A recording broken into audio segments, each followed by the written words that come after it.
Olá, Floripa, olá, Brasil, olá, mundo, eu estou aqui, André Patunas, e este é o programa Vida Inteligente.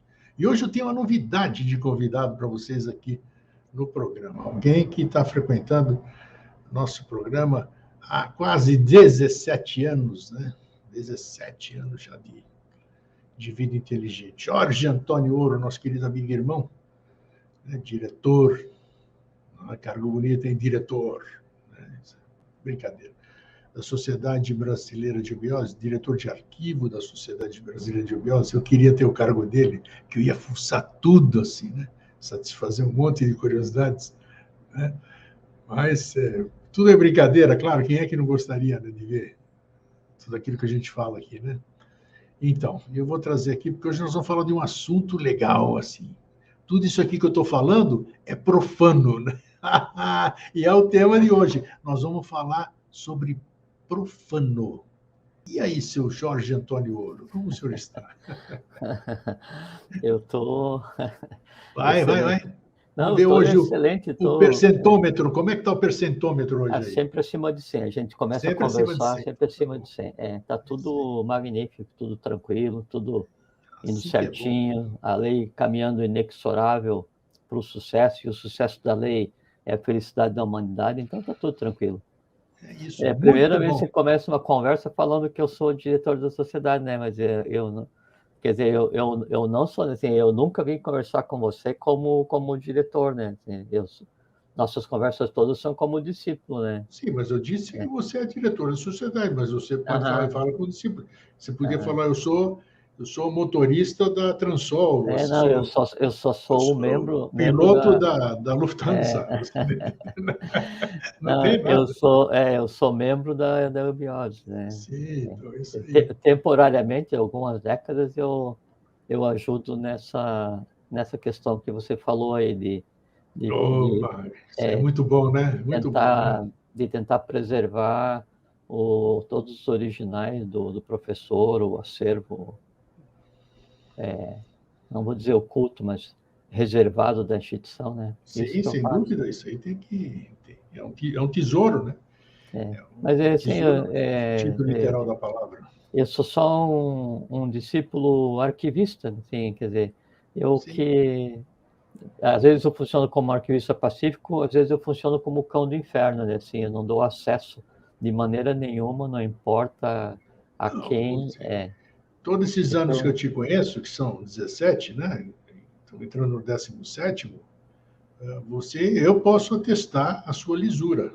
Posso mesmo, porque você nunca me interessa esse negócio de amizade, fraternidade, irmão, tudo isso aqui. Eu nunca tive privilégio nenhum da sua parte. Isso eu estou falando aqui em público para as pessoas saberem, que acham não, que você abre as portas para mim tudo, me conta tudo, me entrega tudo, isso aí não existe.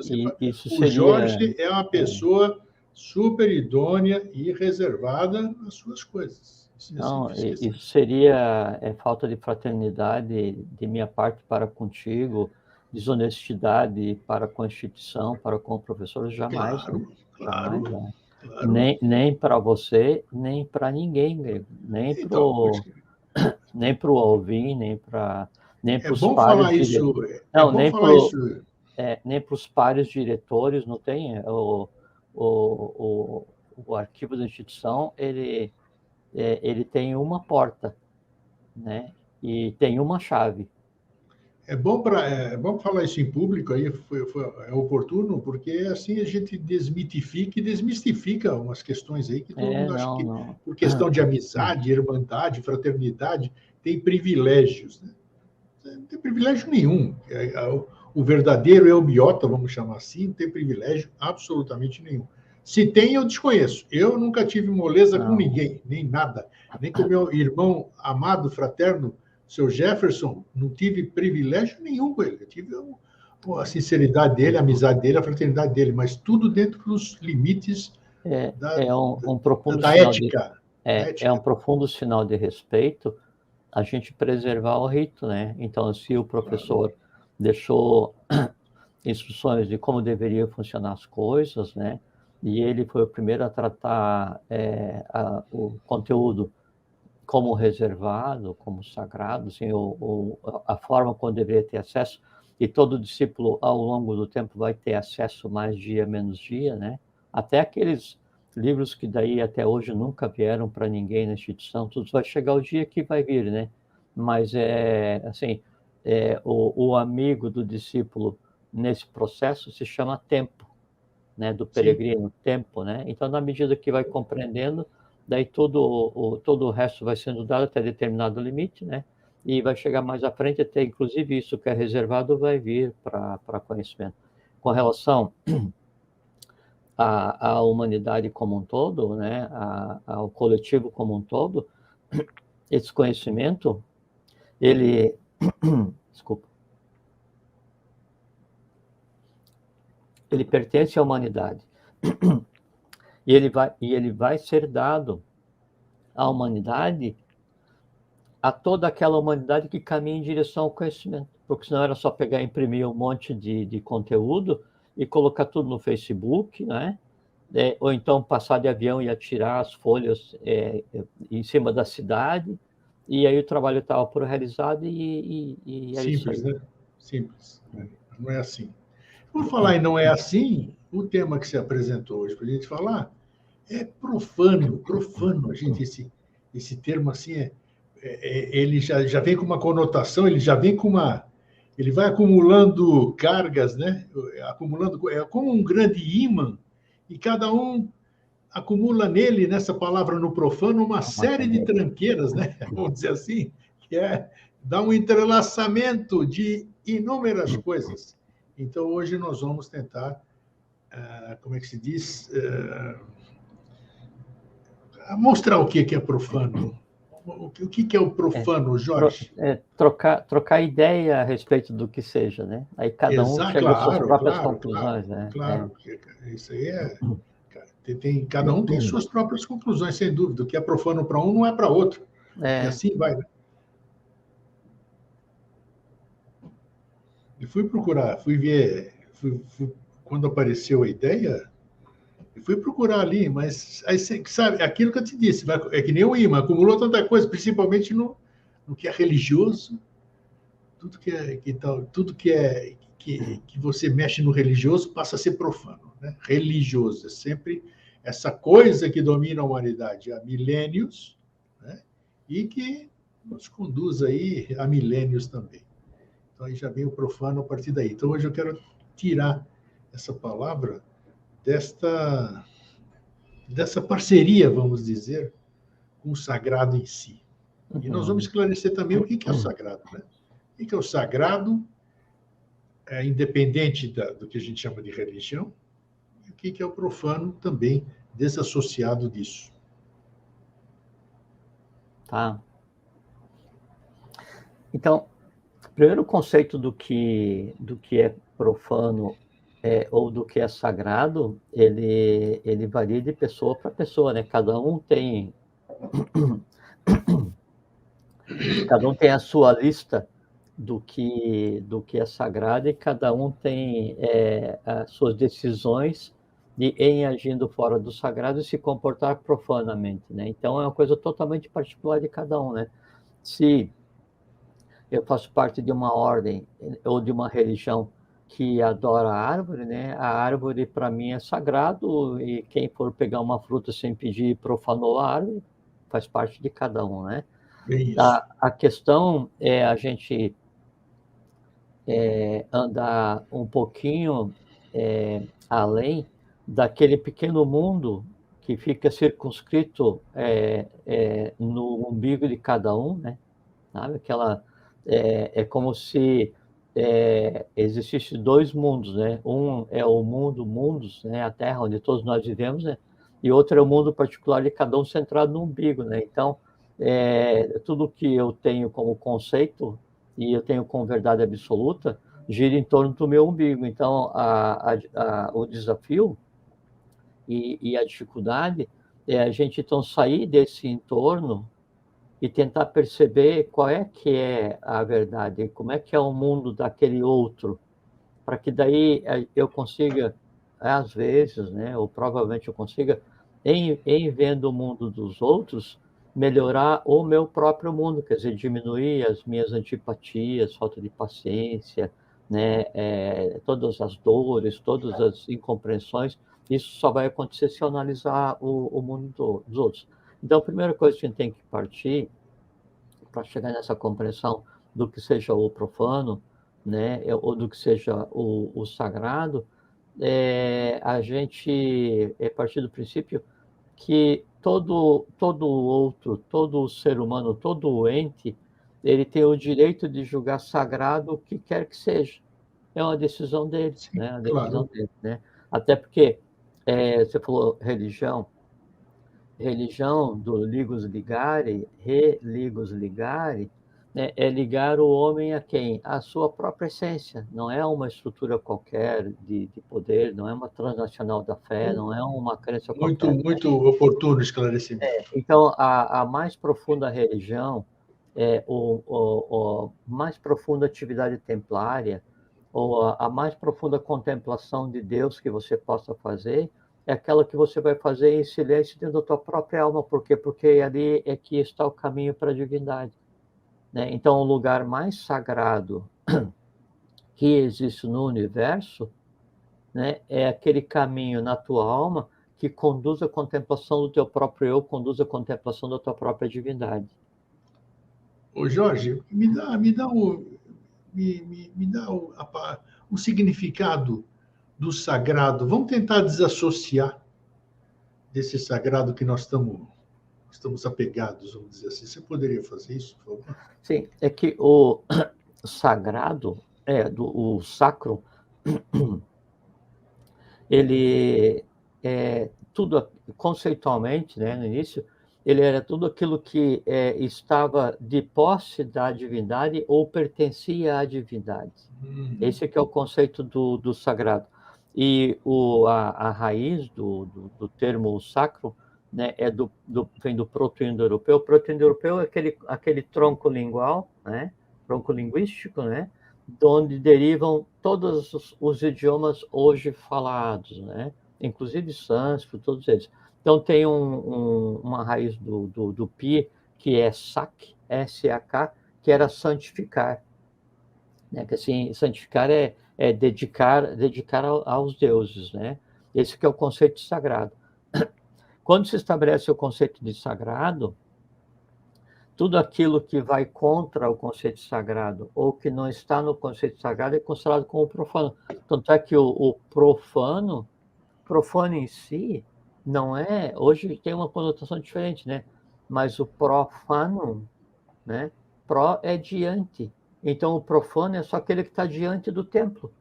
O fato de eu estar diante do templo não me torna errado, né? Por quê? Porque eu estou diante, porque eu vou entrar no templo, ou não. Mas hoje se considera como profano aquele que é o sacrílego, né? Aquele o iconoclasta, assim, aquele que é o destruidor, o que se apropria, o que manipula, o que engana, o que mente, o que cria e vive em função da avidya, né? A avidya, que é a ignorância, a avidya é criar um falso conhecimento e viver em função desse falso conhecimento. Então, hoje, o que é sagrado, ele se associa muito com a própria avidya, com a ignorância, né? Onde se pega um fragmento qualquer de conhecimento e se cria uma estrutura, né? E essa estrutura é a avidya, é a ignorância, porque nada daquilo corresponde à realidade, né? E aquilo passa a nortear a vida. É como assim, eu estou escavando um monte lá que eu acho que é sagrado, né? E aí eu encontro uma cerâmica. E aí, um pedaço de cerâmica. Pega esse pedaço de cerâmica e construa um altar, e esse pedaço de cerâmica passa a ser objeto de adoração, né? Então, puxa, como estava nesse monte, que é um monte sagrado, né? Então, esse pedaço de cerâmica agora é o objeto da nossa adoração e veneração e tal, e se criam vários graus de iniciação para a ordem da cerâmica sagrada e tal. E daí, um dia, alguém encontra o resto da cerâmica em um diário, né? E aquela cerâmica era só a bacia onde os caras lavavam o rosto de manhã, né? E aí a pessoa assim, puxa, mas eu daí gastei minha vida inteira adorando um pedaço de cerâmica que na verdade era bacia de lavar o rosto, né? Ué, por isso tem que ser muito cuidado, tem que ter muito cuidado naquilo que nós escolhemos como sagrado, porque é o que norte da nossa vida. o que você está falando, alguém não vai gostar, muita gente não vai gostar, mas é exatamente o que você está falando, para mim, eu visualizo a origem do que chamo de pecado. Claro que é, mas lógico que é. Sabe? Então é. Porque na essência, o que seria pecado? Pecado seria tudo aquilo que é contra a lei. Mas qual lei? Eis a questão. Qual lei? Tem a lex, que é a lei divina, tem a mors, que é a lei dos costumes, e tem a ius, que é aquela lei feita pelos homens. Sabe? Então, culturalmente, às vezes o que é pecado para um, no outro, se você não faz aquilo, é considerado falta de educação. Entende? Então, é a questão do umbigo, né? A gente volta à questão do umbigo. Né? Então, o pecado é tudo aquilo que me dizem que é. Hoje a gente aceita como sendo assim, né? Mas tem um dito do Guerra Junqueiro, né? Ele escreveu um livro chamado... Bom, Guerra Junqueiro, ele foi... como é que é? Quando ele é defenestrado pela igreja, excomungado. Isso. Guerra Junqueiro foi excomungado, né? Pelas religiões. E aí tem um livro, porque ele tinha um espírito muito crítico, né, a respeito das religiões. Ele tem um livro que chama A Velhice do Padre Eterno. Daí ele diz assim,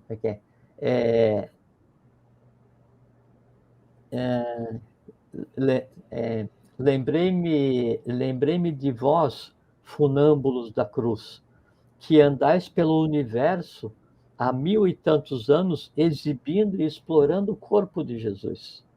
Né? Isso porque ele uma parte desse livro, né, que um trecho chama Parasitas, então ele descreve um grupo andando pela feira, aí carregando uma pessoa em um cavalo, exibindo essa pessoa e cobrando, pedindo esmolas, coisas assim e tal.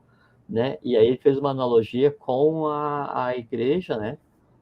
Com as religiões, e o fato de daí explorarem um símbolo da morte, essas coisas assim. Então isso seria, se a gente fosse ver e analisar cruamente, puramente, à luz da lex, né, que é a lei divina, né, aí você explorar a morte, explorar o medo, como no caso do pecado, isso em si já é profano. Né? Isso em si já seria profano.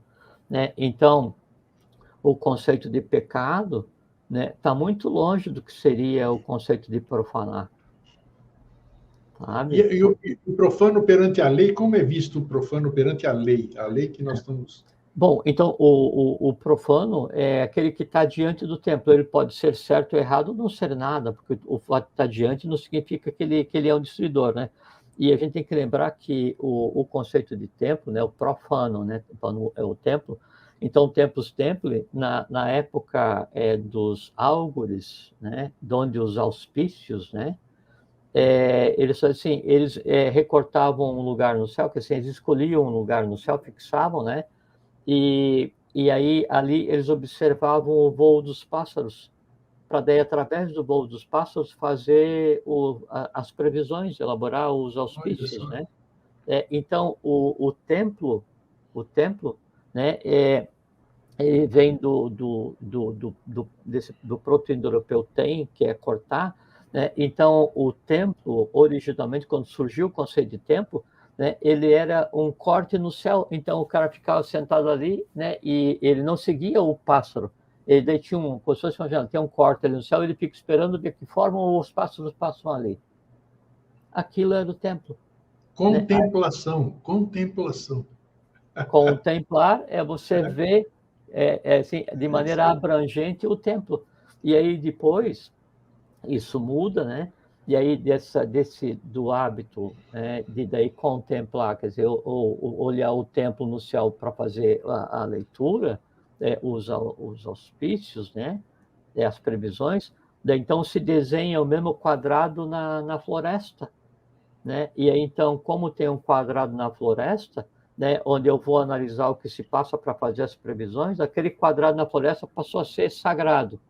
Né? E aí, como tem o quadrado na floresta que é sagrado, as árvores que tem em volta passaram a ser sagradas. Né? Aí, pô, já que tem esse quadrado aqui que a gente observa, né, e para a gente não observar de longe, então vamos construir alguma coisa aqui para a gente observar. Aí construíram um edifício em cima do templo, que era só o recorte na floresta, que era uma expressão do recorte no céu. E assim nasceu o templo.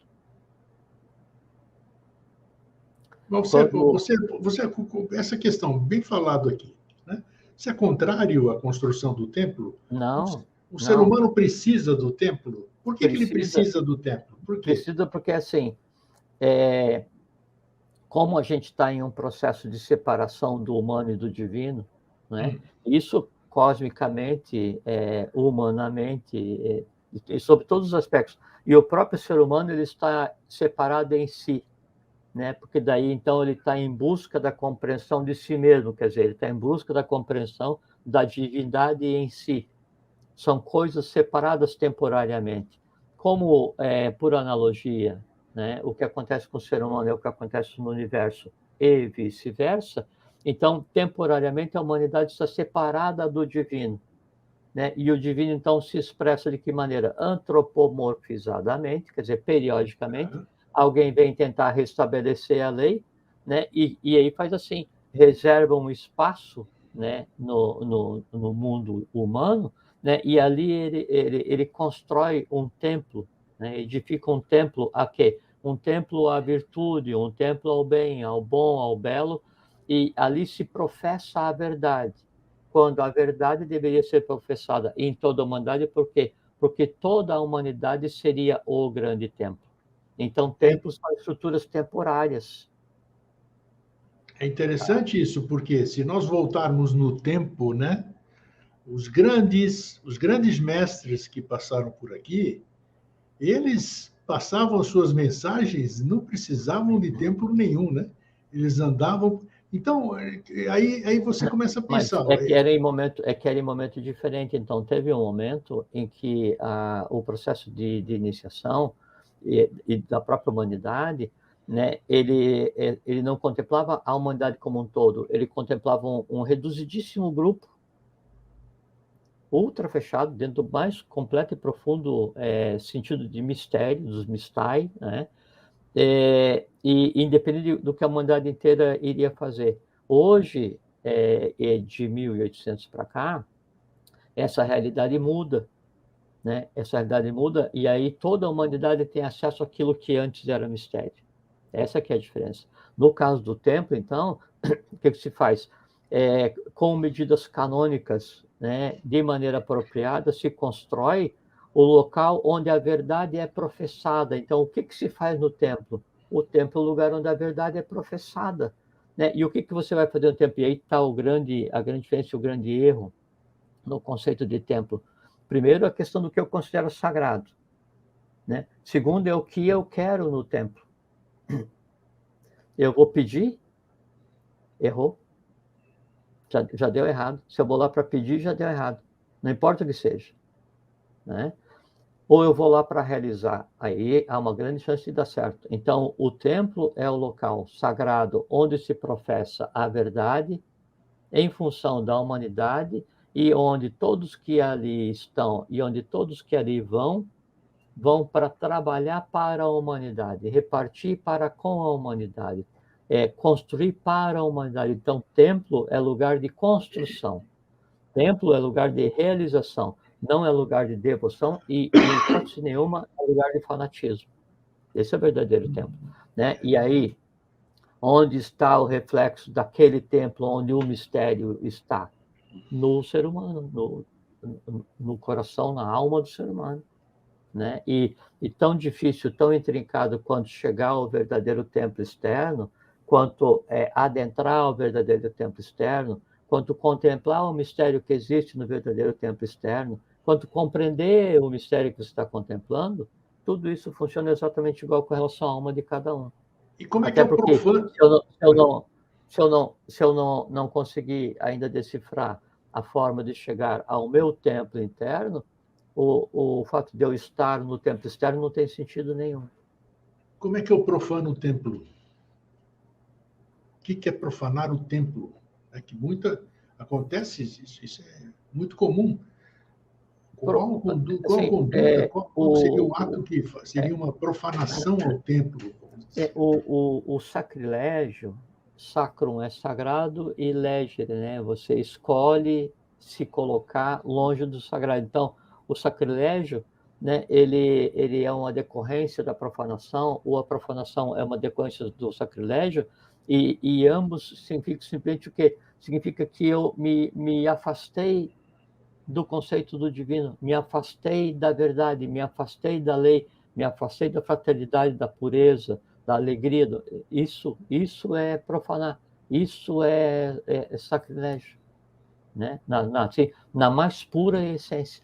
Tem aquela expressão no templo que estava em Delfos, o escatos bebeloi, não é? Fora daqui os profanos, né?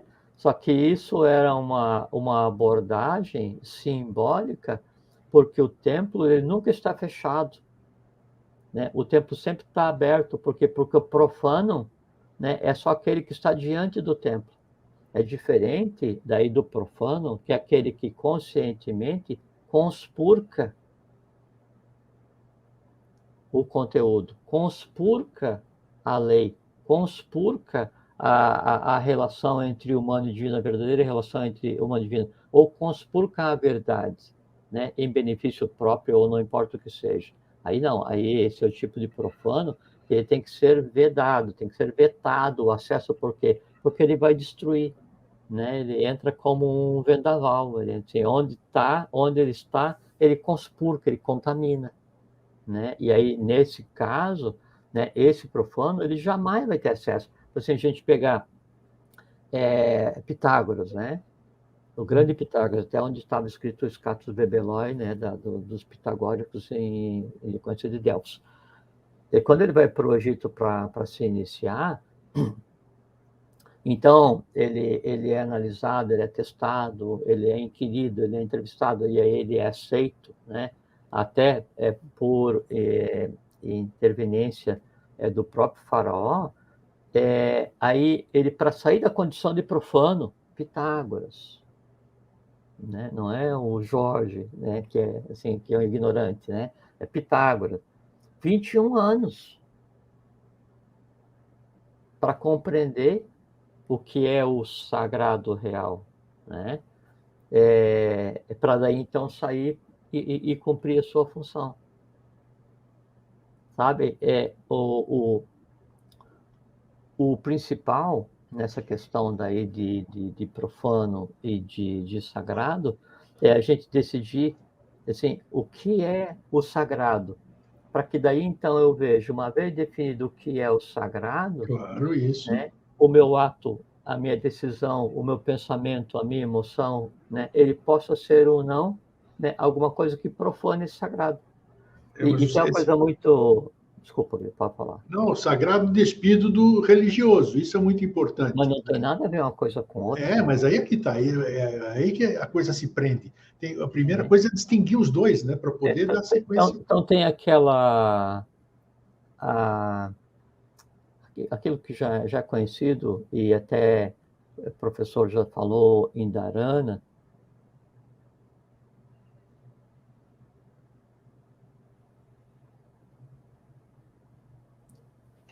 da história do Longino, né? Sim, Então, Longino, na tradição, é aquele que lanceou Jesus quando estava na cruz, né? E aí Longino passa pelos périplos naturais, né, de algumas encarnações e tal, ao longo de N existências, e chega a uma existência que coincide, né, uma vida dele com consciência com a existência daquele que seria o próprio, assim, a própria essência do que a gente chama de Jesus, né? e quis a lei, concedeu a lei, que ele acabasse, o túmulo de Longino acabasse ficando num local próximo, né? E aí, então, e eu trago isso porque tem a ver com essa questão do que é sagrado, né? Sim. Daí, Longino escolheu como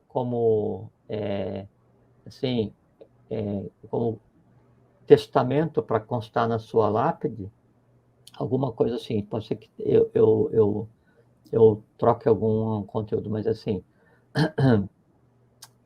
todas as bandeiras foram minha bandeira, todos os países foram meu país, todas as religiões foram minha religião, todos os homens foram meus irmãos, só eu sei a minha história e o mestre também, e agora eu estou indo para casa. Né? Então, o conceito de sagrado ele está acima das religiões. A fraternidade aplica-se a todos os homens. O conceito de sagrado ele se aplica a um mundo único, independente de país, independente de bandeira. E o mistério de contemplar o verdadeiro sagrado, a minha história, só eu sei. Só cada um de nós sabe. Né? Mas o mestre também. Qual mestre? A divindade em cada um de nós. E se a gente tiver felicidade e houver coincidência temporal, um antropomorfizado que veio para resgatar a lei. Né? E em algum momento eu tenho que ir para casa. Que casa? O templo. Por quê? Porque é no templo que está a divindade. Agora, se daí eu, em sabendo como a coisa é, em conhecendo o Alex, a lei, né? Conhecendo o Alex, né? Conhecendo o Alex, né? Conhecendo a lei, né? Aí eu conscientemente conspuro, minto, engano, divulgo, mercantilizo, me aproprio, exproprio, essas coisas assim, né? Aí eu sou um profanador consciente, eu sou um sacrílego consciente, né? E esse é o pior tipo de atividade e de atitude que qualquer ser humano possa ter, porque ele está criando alguma coisa que o acompanha para qualquer lugar, que é o quê? Ele está colocando em si aquele tipo de processo. Né? E ele pode estar com a roupa da cor que ele quiser. Ele pode estar com a faixa da cor que ele quiser. Ele pode estar com a mitra papal, com o cajado papal. Não importa. Ele pode ser pastor disso, chefe daquilo, né? Padre, pode ser. Não importa qual a matriz religiosa, não importa qual ordem, não importa. Se ele é um profano, não importa a cor que ele pinte o templo dele por fora, ele é o que ele é. E aí é que está a verdadeira dificuldade, é caminhar em si para deixar de ser profano a ponto de compreender o templo que cada um de nós é. O professor Henrique José de Souza, fundador da Sociedade Brasileira de Eubiose, da qual eu faço parte, muito, muito felizmente e muito honradamente, ele diz assim, onde cada um de vós estiverdes, aí estará um templo vivo da obra. O que é a obra? A obra é o restabelecer o bem, o bom e o belo para a humanidade. A obra é fazer com que o humano e o divino se encontrem, né? Andem de mãos dadas. Né? E onde cada um de nós estivermos, né? Aí está um templo vivo. Né? E o que existe esse meu templo vivo? A divindade. Agora, o como eu trato a divindade que em mim existe, e a divindade ela vai existir em mim, em você, em cada um de nós, em cada um de vocês que estão ouvindo, não importa quem seja. Né? A forma como eu trato a divindade em mim é que me torna um profanador. Né? Porque a divindade existindo em mim, ela tem que coexistir, ela tem que conviver com todas aquelas coisas que eu penso todos os dias, mesmo que eu não conte para ninguém. Ela tem que conviver com todas aquelas coisas que eu sinto todos os dias, as emoções, mesmo que eu não conte para ninguém. Ela tem que conviver com todos os desejos que eu tenho, dos mais elevados aos mais obscuros, mesmo que eu não conte para ninguém, porque tudo isso existe em um templo. Que templo? A minha alma, a divindade ali sentada pacientemente, observa o que esse profano faz com sua vida todos os dias. Isso é sacrilégio, né? Porque eu uso a própria energia, a própria vida da divindade em mim para percorrer a vida como um profanador. Olha, você está falando uma coisa, e se está se apresentando, eu vou falar de uma forma diferente para não poder, que eu não posso entregar a fonte, é óbvio, Lulante, né? Um ser muito sábio disse que após o Avatar que está presente e há de se manifestar, ou se manifestou, não importa. Ainda virão mais 3. Então, só para você ver, olha só, que eu quero chamar a atenção. Se virão mais 3, considerando que o Avatar que precede a esse se manifestou quase 2000 e poucos anos atrás, e se hão de vir mais 3, imagine então, meu querido amigo e irmão Jorge, quem está nos assistindo, quanto tempo ainda da Terra, desse tempo relação que nós temos, falta para que tudo que você está falando agora, esta percepção do que é o sagrado, né, falta por ser humano. Porque, é claro, vão continuar sendo humanos, quem está aqui. Então, porque o que houve na verdade com tudo isso aqui, como é que se profanaram e continuam profanando o sagrado.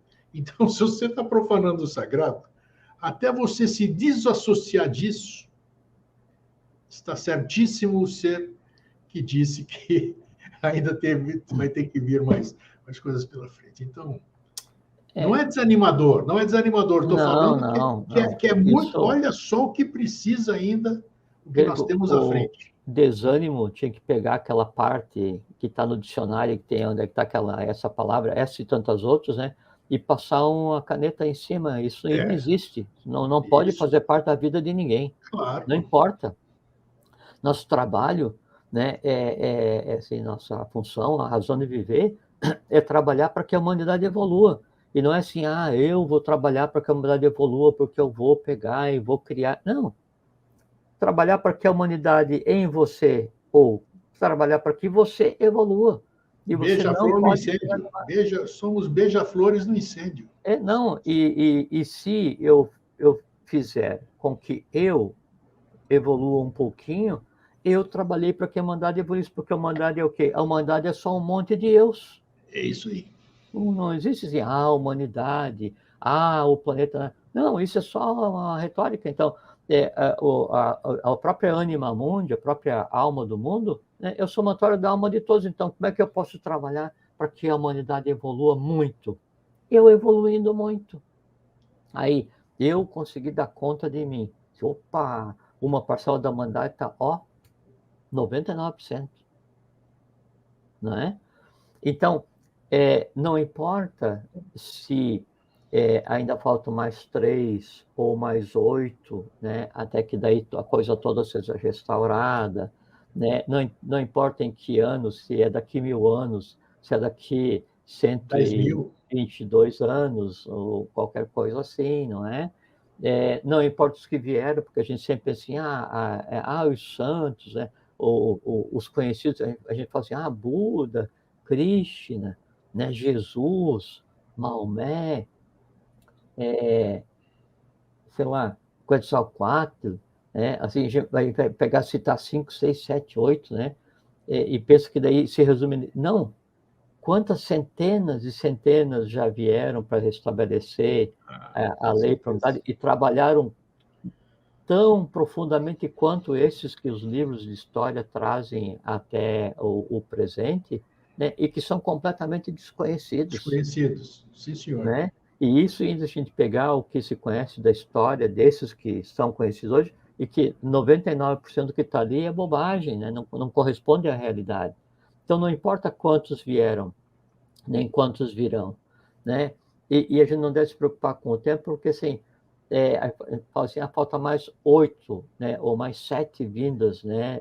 Do síntese, para que daí a coisa toda, então, entre em ordem. Mas é que quando a gente pensa em futuro, quando a gente pensa naquele momento em que daí a Terra como um todo já é um sol, quer dizer, já é um templo ígneo, né? Flamígero, quer dizer, um templo ígneo com seres flamígeros, né? Vai se chegar a esse ponto? Vai se chegar a esse ponto. Só que para chegar lá, nós temos que resolver a forma como nós somos agora, hoje, um dia cada vez. Então, a gente pensa assim, mas então é motivo de desânimo? Não, por quê? Porque a matéria e o que nos forma hoje e a nossa compleição setenária, né, ela implica em um trabalho profundo e gigantesco e cada um pensamento de bem, bom e belo que cada um de nós tenha, cada uma compreensão que cada um de nós tenha, cada um pequeno não digo embate, mas cada uma pequena sublimação de uma ignorância em cada um de nós, não é uma coisa abstrata, não é uma coisa assim, aconteceu, né, eu melhorei a minha consciência, melhorei minha maneira de ver a vida. Quando você diz isso, o sinônimo disso é o seguinte, a matéria que me forma mudou, porque para que eu mude meu estado de consciência, para que eu tenha um pensamento mais racional, uma emoção mais racional, um instinto mais controlado, né? Então todas aquelas forças elas têm que mudar. E como é que alguma coisa muda? O seu estado atômico muda. Então a matéria em si tem que mudar. Então parece que é uma coisa demorada, parece que é uma coisa trabalhosa, né? E uma coisa que às vezes a gente pensa que não vai ser atingido, é porque a gente esquece que é um processo de transformação de matéria. Transformar a vida em energia em vida consciência. Dá à matéria a consciência daquilo que a anima, que é o espírito.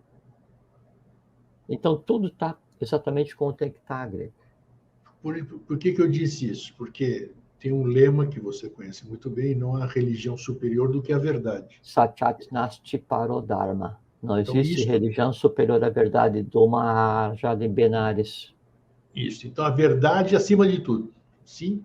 Hoje, o que acontece que a gente vê, por isso que eu falei isso agora há pouco, porque vende-se, vamos usar o termo vende-se, que ele é adequado sim. Vende-se a ideia de que está tudo muito próximo, o paraíso está muito próximo. Daqui a pouco você vai desencarnar, vai dormir, vai para onde você quiser, vai descer, vai subir, vai para qualquer lugar, e quando você voltar, vai estar tudo resolvidinho. Então, vende-se uma ideia muito errônea disso tudo. Cria-se uma falsa esperança que eu acho que é um lesa evolução, lesa atraso de um monte de coisa. Lesa evolução, lesa humanidade, lesa divindade. Está aí, ó, as três coisas tudo junto. Então, nós temos que ser mais verdadeiros na transmissão das coisas. Sabe por que existe essa venda, essa mercantilização da fé, Grego? É porque a mercantilização da fé, ela anda de mãos dadas com o medo, como você falou agora há pouquinho, pecado, né? E aí a pessoa, assim, é vendido para as pessoas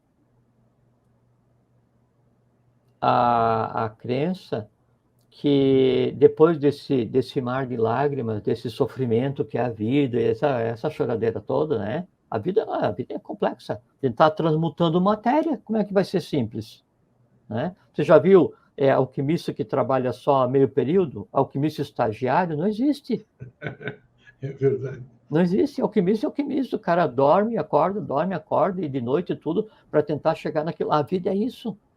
Né? E aí é vendido para cada um de nós, né, de maneira geral, a humanidade, né, a falsa ideia, né, de que a vida ela vai cessar e aí em algum momento a gente vai para um lugar, né, e aí vai ser aquele lugar onde todos os nossos desejos vão ser atendidos. Resolveu tudo. Ou então, se eu não fizer a coisa de acordo com como tem que ser, eu vou para um lugar onde, né, o pau vai pegar e você vai ser queimado todos os dias e tal. E inventaram essa coisa de céu e inferno, né, esse engodo, né? E então a pessoa, por medo do inferno, ela faz loucamente tudo o que dizem para fazer para ela ir para o céu. Né? Aí vai chegar lá e vai encontrar aquele que dava as orientações. Puxa, mas o que aconteceu que nós dois estamos aqui no inferno? Daí ele vai dizer, não, é que na verdade o inferno, né, ele já estava dentro de nós e não sabia. Então céu e inferno, né, eles existem já dentro do próprio ser humano todos os dias. E quando o ser humano ele passa por esse segmento de existência, que é o que a gente chama de vida, ele não vai para lugar nenhum. Né? Porque, assim, então, cada um de nós tem uma alma, né? Daí, quando eu morro, né, aí meu corpo físico vai ser desassociado ou não, não importa, né? Aí a minha alma vai para onde? Não vai para lugar nenhum. Ela vai ficar onde ela já está. Questão de densidade, questão de matéria, né? A única coisa que acontece... Qual a diferença entre um morto e um vivo? O morto não tem corpo físico,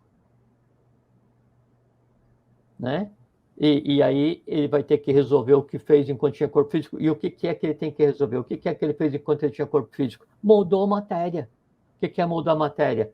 Pensar, sentir, agir, desejar, fazer ao outro. Então, a interação do ser humano com a matéria que lhe é dada no plano físico, no plano vital, nas emoções e no mental, é que vai fazer com que esse engendramento depois tenha que ser ajustado. E onde é que o cara vai quando morre? Onde é que cada um de nós vai quando morre? Para lugar nenhum. Né? Então, a morte, eu disse, a gente sempre diz, né? Assim, não transforma ninguém, nem em demônio, nem em santo. O cara é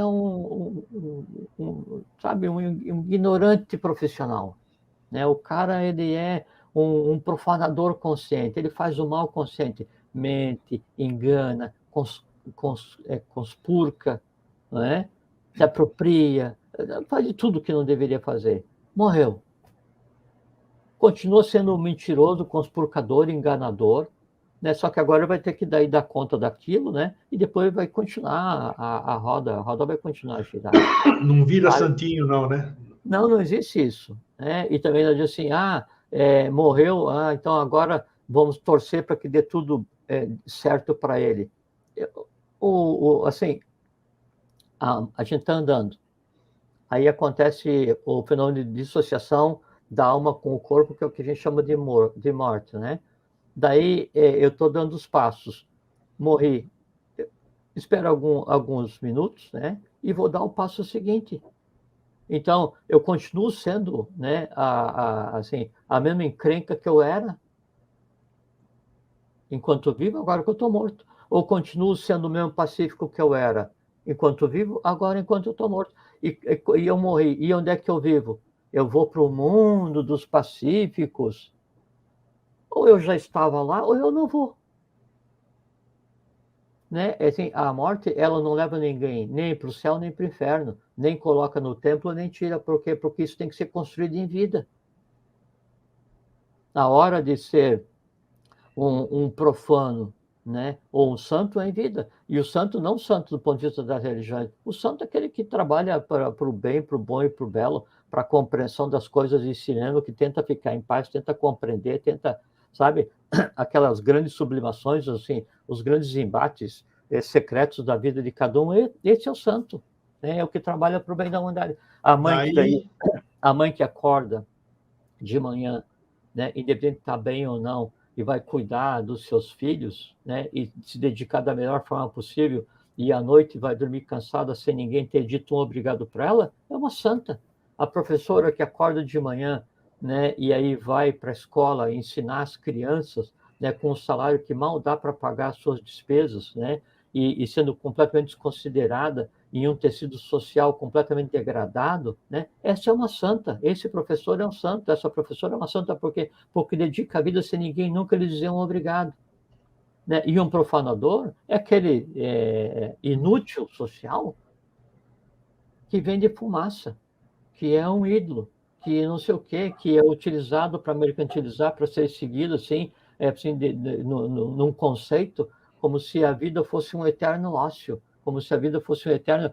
me obriguem, assim, me façam sorrir, me divirtam, né? me deixem ludicizado. Né? Essas coisas não existem. Né? Então, aí a gente busca, né, fuga, né, ou busca abrigo em uma religião, né, quando não importa em qual religião a gente esteja, nós vamos ser profanadores 24 horas por dia, inclusive quando está dormindo, porque nós não trabalhamos por nós mesmos, não existe aquele faze por ti que eu te ajudarei. Tem uma...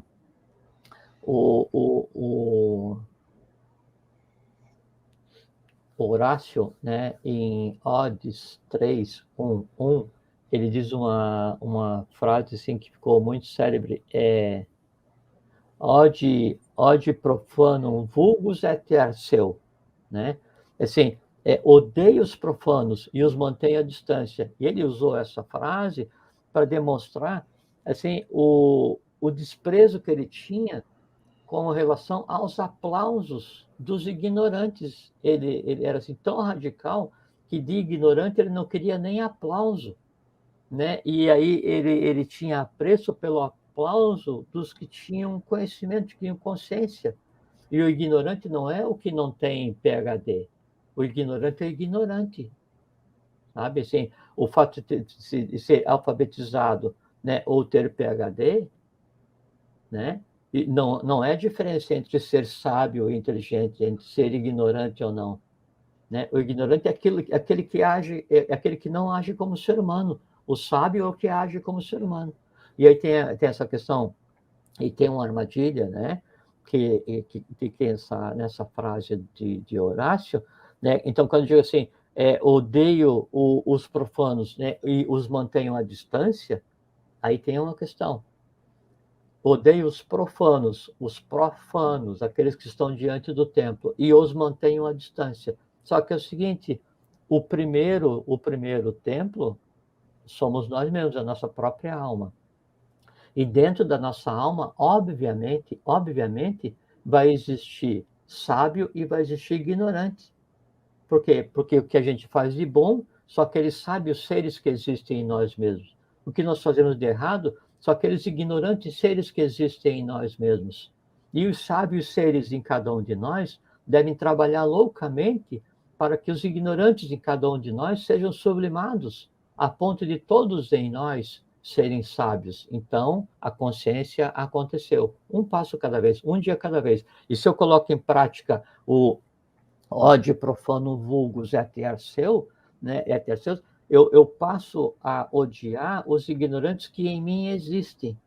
O que acontece? Eu passo a ver como inimigo, como uma coisa errada, como culpado, como não certo, como pecado, aquelas coisas que eu fiz e que não deveria ter feito, porque eu ainda estou em processo de amadurecimento. E o que acontece? Em um ambiente onde existe sábios, né, e ignorantes enclausurados, a primeira decorrência, o que é? A revolta. Aí o ser humano faz o quê? Ele, esquecendo que ele em si é o templo, esquecendo que o profano tem direito a entrar no templo quando tiver consciência, né? Esse ser humano entra em revolta consigo mesmo, e aí em um processo de negação, ele vai ceder espaço àquilo que lhe dê felicidade, porque já que não há paz, né, da ambiência dos sábios em minha alma, então há uma briga entre sábios e ignorantes que em mim habitam, são aqueles pensamentos e emoções que cada um de nós tem, né? Então, para que eu não preste atenção nessa briga constante, eu vou fazer o quê? Vou buscar felicidade. Que felicidade? Através do lazer, não importa qual seja, né? E qual felicidade? E como é que ela vem de maneira mais intensa? Através de satisfação de desejo. Então, a vida ela passa a ser inteira norteada para atendimento de desejos, com uma forma de diminuir o ruído dos embates que acontecem naquele templo que está em estado caótico, né? Ele não é um panteão, panteos, lugar de todos os deuses, né? Sim. Ele é o quê? Um pandemônio. Então, enquanto o templo em cada um de nós não deixar de ser um pandemônio e passar a ser um panteão, eu ainda continuo profanando o meu próprio templo, que é sagrado. Daí aquela máxima, né? Muitos serão chamados e poucos os escolhidos, né? Que tem um profundo significado essa frase, né? Assim, é bom a gente conversar sobre isso, que o muitos chamados é toda a humanidade. Claro. Né? E para o todos. poucos escolhidos, sabe por quê? É porque a autoconvocação. Quem escolhe é o próprio ser humano. Perfeito. Então, então a gente pensa que daí tem, assim, o pessoal assim, não, eu sou parte da religião tal, né? Ou eu contemplei o mistério, ou eu uso uma roupa azul, ou eu uso uma tiara, ou qualquer coisa assim. Então, eu sou um escolhido, né? Sou um escolhido, né? E aí, se eu sou escolhido, eu sou superior aos outros, né? Porque eu sou dos raros, né? E vai passar um planeta, um anjo, ou Deus, e vai fazer um arrebatamento, e só eu e mais 110 vamos para lá e tal. Essas loucuras que inventam assim, né? Fazer o quê? Mas é como influenciador digital, né? Então, e que hoje é considerado quase uma profissão, né? O erro é daquele que é influenciador? Não. O erro é daquele que precisa daquilo, o erro é daquele que se deixa influenciar por o Perfeito. cara que daí vai ficar vendendo, sabe? Pega a areia que o gato dele usou e coloca num potinho e aí anuncia e vende, né? E aquilo vira assim, sabe, um Deus acude todo Com mundo que tem um pouco certeza. daquela areia do gato sagrado, né? E aí a culpa é dele, que ele está vendendo a areia do gato? Não, a culpa é de quem precisa de areia do gato de alguém para adorar. É bem isso mesmo. É bem isso Então, mesmo. o influenciador, viva sua vida em paz. O que eu desejo é que ninguém seja influenciado por você, porque você, na verdade, não influencia nem a si próprio.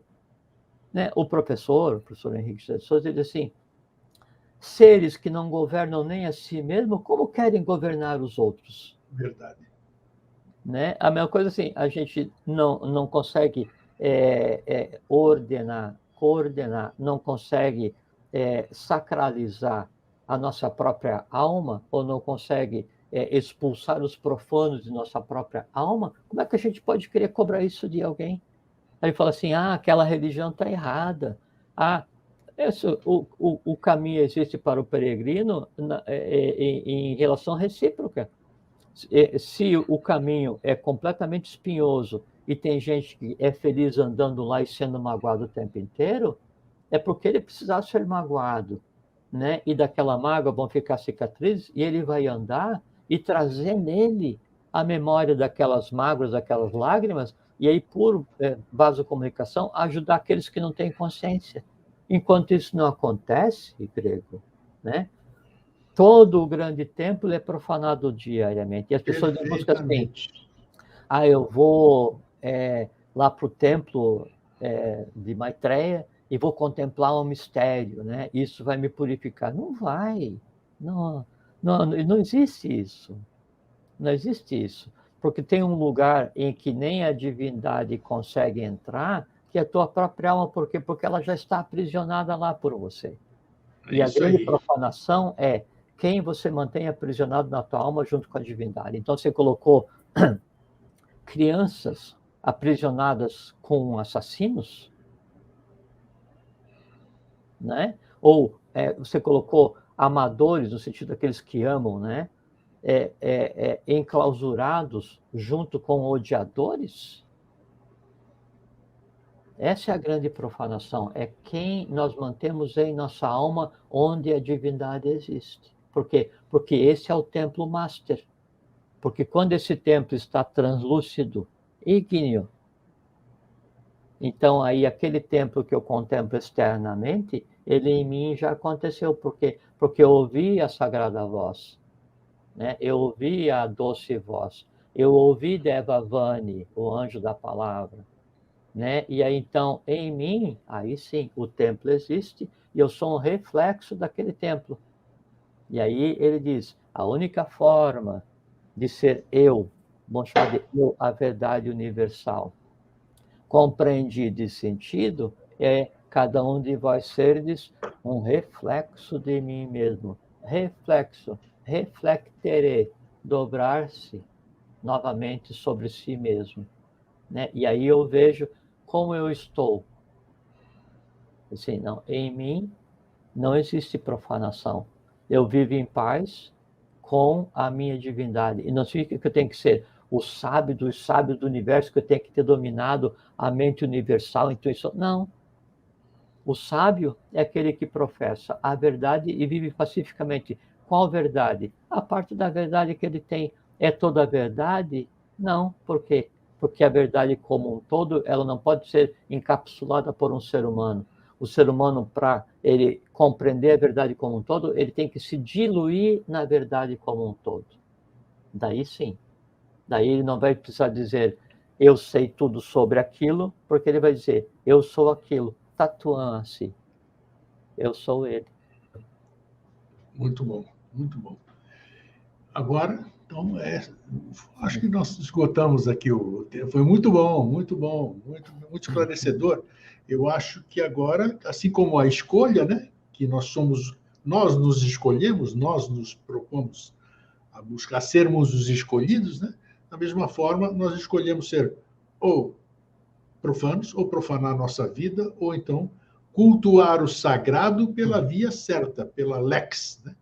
É buscar o conhecimento construtivo, buscar o conhecimento verdadeiro, né? E ter muita paciência e fraternidade com aqueles que você vê que estão em caminhos tortuosos ainda, e desejar que a lei os ilumine para que eles contemplem a luz primeiro em si mesmo e depois externamente, ou primeiro externamente e depois em si mesmo, tanto faz, né?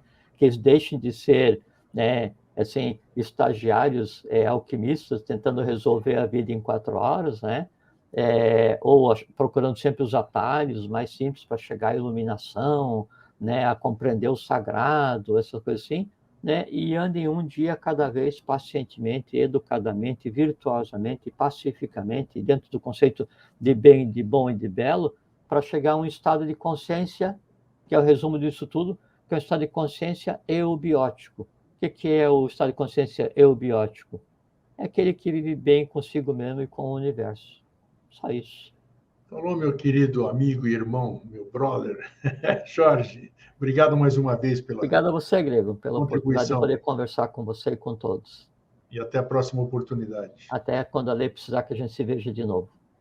Gente, um monte de perguntas. Quando a gente não tiver mais perguntas a fazer, é porque nós já temos todas as respostas, né?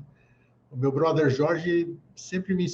gravei uma coisa que ele ensinou uma certa vez, gravei algumas coisas, mas essa eu não esqueço.